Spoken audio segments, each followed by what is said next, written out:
नमस्कार सभी को, हमारे YouTube चैनल पे आपका स्वागत है। आज हम पढ़ने वाले हैं LLB का सेमेस्टर फर्स्ट और उसका एक लेसन है अपराध क्या है और हमारा सब्जेक्ट है लॉ ऑफ क्राइम्स, आपराधिक विधियाँ।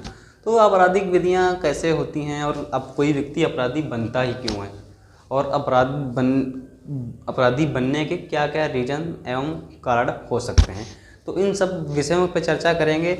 लेकिन उससे पहले आप सभी लोग चैनल को सब्सक्राइब जरूर कर लें, क्योंकि ऐसी ही आपराधिक टिप्स और जानकारी पाने के लिए आप हमारे साथ बने रहें, नोटिफिकेशन ऑन करें हमारा, जिससे आपको हमारे नेक्स्ट नोटिफिकेशन मिल सकें।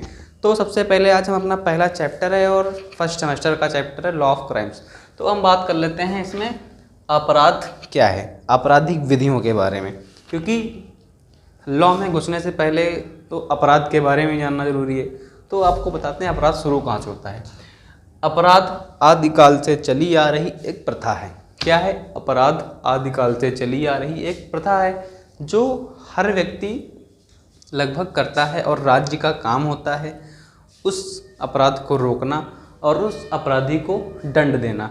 तो दंड देने के लिए हमारे इंडियन कॉन्स्टिट्यूशन में बहुत सारे आर्टिकल्स भी हैं और उसके खिलाफ IPC दंड साहित्य 1860 है, जिसमें 511 धाराएं हैं। उन 511 धाराओं का भी पूरा विस्तार पूर्वक हम आपको बताएंगे, लेकिन उससे पहले ये लॉ ऑफ क्राइम्स के बारे में हम ज़रूर समझेंगे। तो बने रहिए हमारे साथ। तो आज यहाँ पर मैंने लिख दिया है, जिन लोगों को समझ में नहीं आता वो स्क्रीनशॉट ले सकते हैं इसका। तो अब हम शुरू करते हैं टॉपिक। अपराध आदिकाल से चली आ रही एक बुराई है जो राज्य का काम है दंड देना।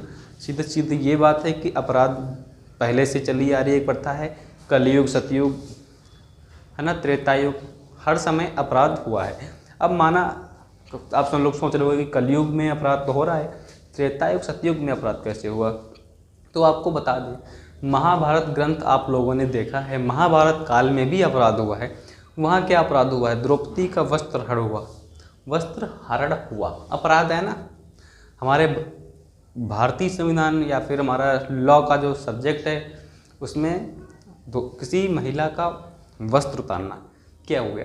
IPC 354D है ना। तो महिला का अपमान करना है ना, उसमें बहुत सी धाराएं जुड़ती हैं। तो वो सब छोड़ो, अभी हम अपराध पे चर्चा करेंगे। तो महाभारत काल में भी अपराध हुआ है ना। उधर रावण ने सीता माता को हरण कर लिया, तो ये क्या हुआ? किडनैपिंग। तो ये सब अपराध हैं। तो यहाँ पे सीधी सीधी बात कही गई, आदिकाल से चली आ रही एक बुराई है। क्या है? अपराध। और राज्य का काम है दंड देना। उस समय राजा दंड देते थे, आज के समय में राज्य ने पुलिस कर्मचारी और जज को नियुक्त किया है उस दंड का अध्ययन करने के लिए और उस व्यक्ति को दंड सुनाया जाए, ऐसा प्रावधान रखा गया है। फिर ब्लैक स्टोन की परिभाषा के अनुसार ब्लैक स्टोन ने क्या कहा है अपराध के बारे में?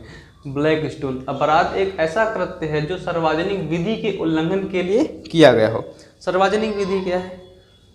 अपराध एक ऐसा कृत्य है जो सार्वजनिक विधि के उल्लंघन के लिए किया गया हो। जैसे कोई सार्वजनिक संपत्ति है, उसे जला दो, फूंक दो, तो क्या हुआ? अपराध। जैसे उत्तर प्रदेश में योगी जी ने क्या किया था? जो सार्वजनिक संपत्ति को नष्ट कर रहा था उसकी संपत्ति जब्त करके और उसकी संपत्ति बेच के उस सार्वजनिक संपत्ति का नुकसान की भरपाई कर रहे थे वो।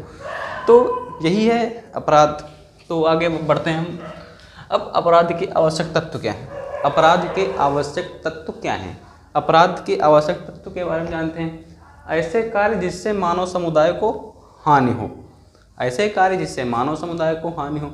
अब कोई व्यक्ति रोड पे जा रहा है, उस व्यक्ति को हम ईंटा मार दें, उसके तो गुम्मल फूल आएगा, खून निकलने लगेगा। किसी व्यक्ति को धक्का दे दें, कुएं में गिर गया, अब 4 आदमी निकालने में लग गए उसे।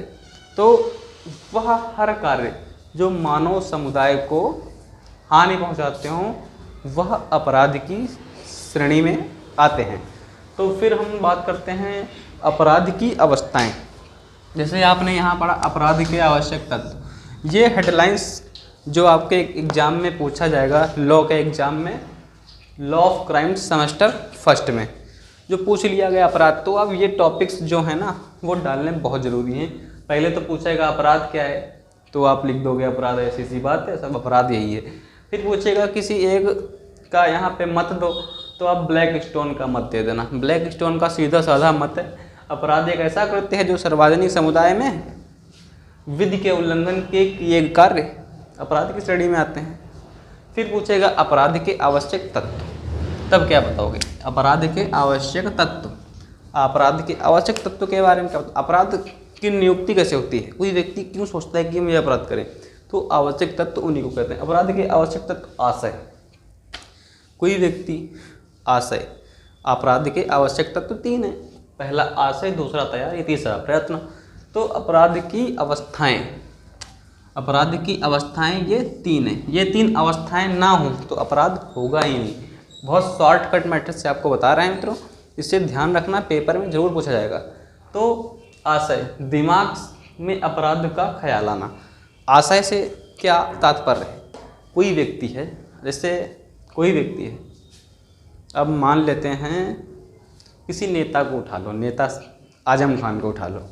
आजम खान सपा की गवर्नमेंट थी, पावरफुल था, उसे लग रहा था कि हमारा कुछ नहीं हो सकता। मुख्तार अंसारी था और दूसरा तुम्हारा कौन सा था? विकास दुबे। विकास दुबे क्या था? एक डॉन था और उन नेता के संरक्षण में काम करते होंगे। तब क्या हुआ? उनके दिमाग में ख्याल आया कि ये बिल्डिंग पे कब्जा कर लो, या फिर बिल्डिंग पे ये बंदा कब्जा नहीं करने दे रहा तो इसको गोली मार दो, मर्डर कर दो, हत्या कर दो, दिन दहाड़े लूट लो। तो ये सब आशय उसके दिमाग में आए। और क्यों आए? क्योंकि उसकी प्रॉपर्टी बढ़ेगी, पैसा लेगा तो संपत्ति बढ़ेगी। तो प्रॉपर्टी, संपत्ति या फिर अन्य कोई दुश्मनी के इशारे से ये आशय उत्पन्न होते हैं। एक एक पॉइंट नोटेड है, क्योंकि लॉ में एक एक पॉइंट बहुत ज़रूरी है। हर एक पॉइंट पे मुद्दा उठता है मित्रों, है ना। लॉ स्टूडेंट हैं, उनके हर एक पॉइंट पे एक मुद्दा उठता है और उस मुद्दे की पकड़ से केस सामने आता है। तो आप हर एक पॉइंट नोटेड जरूर रखो जब आप कटघरे में खड़े हो, है ना, किसी व्यक्ति से प्रश्न कर रहे हो, तो हर एक पॉइंट नोटेड है ना। तो आशय से ये तात्पर्य है कि दिमाग में अपराध का ख्याल आना। आप सिर्फ इतना याद रखें, बाकी ख्याल आने के बाद जो है आशय आप सब समझा देंगे। दूसरा तैयारी। अब ख्याल तो आ गया हमारे दिमाग में अपराध का, अब क्या है कि अपराध को पूरा अंजाम तक कैसे पहुंचाएं। फिर क्या करेंगे हम? फिर उसमें एक वर्डिंग है तैयारी, दूसरा है तैयारी।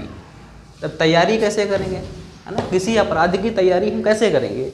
अब कोई वस्तु है, जैसे बंदूक, हथियार, है ना, बहुत सी चीज़ें आती हैं वस्तुओं में, बंदूक, हथियार आदि लेके जाएंगे। भाई अपराध की तैयारी कर रहे हैं जब, तो दुकान से सेल करेंगे, चाकू खरीद ली, बंदूक खरीद लिया, हथियार खरीद लिया, सब रख लिया अपने पास।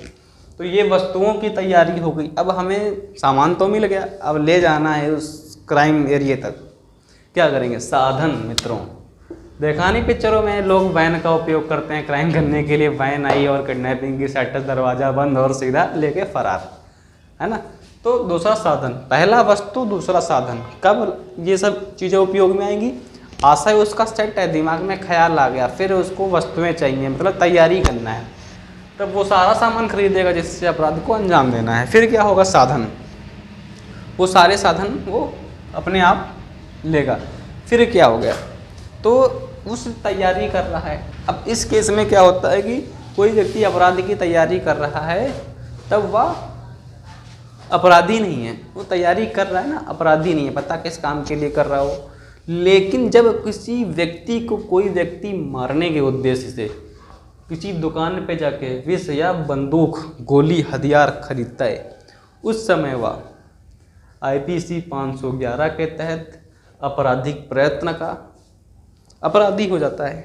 फिर क्या होगा? फिर हो गया यहाँ पे प्रयत्न। तीसरा पॉइंट प्रयत्न।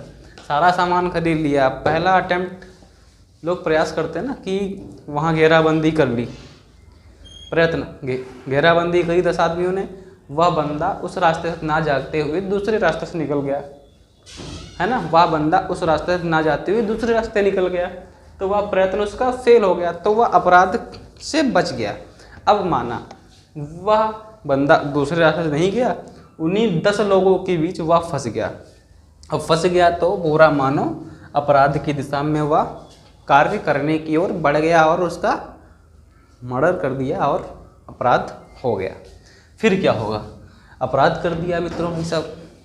तो यहाँ पे अपराध की अवस्थाओं में ये आशय, तैयारी और प्रयत्न तीनों ही अपराध के दोषी हैं। ये तीनों ना हो तो अपराध नहीं होगा। अब उदाहरण के तौर पे कोई एक व्यक्ति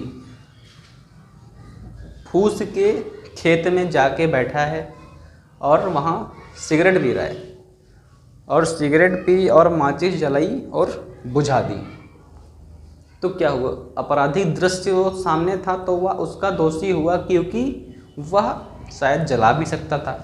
कोर्ट में मुद्दा यही आएगा ना, कोर्ट में एक एक पॉइंट नोट होता है, फिर उससे ये भी पूछा जाएगा भाई जलाया क्यों तूने, जलाना ही था तो फूस के खेत में क्या कर रहा था भाई, रोड पे बैठ जाता, कहीं और चला जाता है, फूस के खेत में बैठ के माचिस जलाने क्या आशा है भाई, बोलो, प्रश्न का उत्तर दो। तब व्यक्ति फंसता है, अच्छा भाई बड़ा टेक्निकल प्रश्न पूछ दिया। इन्हीं सब प्रश्नों को हल करने के लिए एक मशीन आती है लाइव डिटेक्टर। लाइव डिटेक्टर का यूज है वो बाद में बताएंगे, पहले हम इस चैप्टर पे बने रहते हैं। तो उदाहरण के तौर पे वह व्यक्ति वहाँ अपराधी वैसे ही घोषित हो गया, क्योंकि फूस के खेत में माचिस लगाना मतलब आग लगाने के बराबर है, अपने ऊपर पेट्रोल डाल के माचिस जलाना मतलब अपने आप को ही वो जिम्मेवार ठहराने के बराबर है कुल मिला के। तो ये एक आपराधिक उदाहरण हो गया। दूसरा हमने उदाहरण दिया था आशय, तैयारी और प्रयत्न के साथ उदाहरण दिया था हमने। अब अपराध तो ही है, अब इन्हें कुछ संज्ञान में लेते हैं। हत्या, हत्या मतलब मर्डर करने का प्रयत्न। अब अब ये सब हो गया ना, तब यहाँ पे उसकी बारी आ गई प्रयत्न। अब प्रयत्न कर देता है, जो प्रयत्न कर दिया किसका, अपराध का। अपराध में क्या करना है उसको, किसी का मर्डर करना है, तब वो किस में आ गया, IPC 307। IPC 307 का दोषी हो गया भाई, किसी को भैया हमें बहुत मारा, किसी को बहुत मारा और वह मरते मरते बच गया। 302 से वो केस रेफर होके 307 पे आ गया, तो क्या हो गया, प्रयत्न कर दिया भाई मारने का, बच गया तो 307 हो गया, मर गया तो 302 हो गया। फिर आपराधिक मानववध करने का प्रयत्न IPC 308 है ना। तो फिर आत्महत्या करने का प्रयास, कोई व्यक्ति है आत्महत्या कर रहा है या उसका प्रयास कर रहा है, तब क्या होगा, IPC 309 के तहत उस व्यक्ति को दंडित किया जाएगा, क्योंकि यहाँ पर खुद के ऊपर ही आत्मघाती हमला करना भी एक अपराध है, तो IPC 309 के तहत उसको दंडित किया जाएगा। फिर लूट करने का प्रयास, कोई व्यक्ति है उसको रास्ते में रोक के लूट करने का प्रयास कर दिया गया। लूट तो प्रयास करना मात्र किसका, लूटने का, IPC 393, लूट लिया तो 97, IPC 393, लूट लिया तो 397। तो ये हो गया आपका अपराध की संज्ञा। अब आप ये जो इतना हमने बताया है आपको, ये जो आप पढ़ने जाओगे कहाँ पे, लॉ के सब्जेक्ट में, तो आप इतने में पढ़ नहीं पाओगे। इसके लिए इतना शॉर्ट बनाने के लिए आपको कम से कम 25 पेजों का रिवीजन करना पड़ेगा, तब जाके इतना आप पढ़ पाओगे। तो आपका law of crime semester first का पहला चैप्टर का पहला अध्याय, ये पहला प्रश्न था जो सबसे बढ़िया था, ये आपका अभी क्लोज हो रहा है। मिलते हैं नेक्स्ट डे नेक्स्ट टॉपिक के साथ, है ना।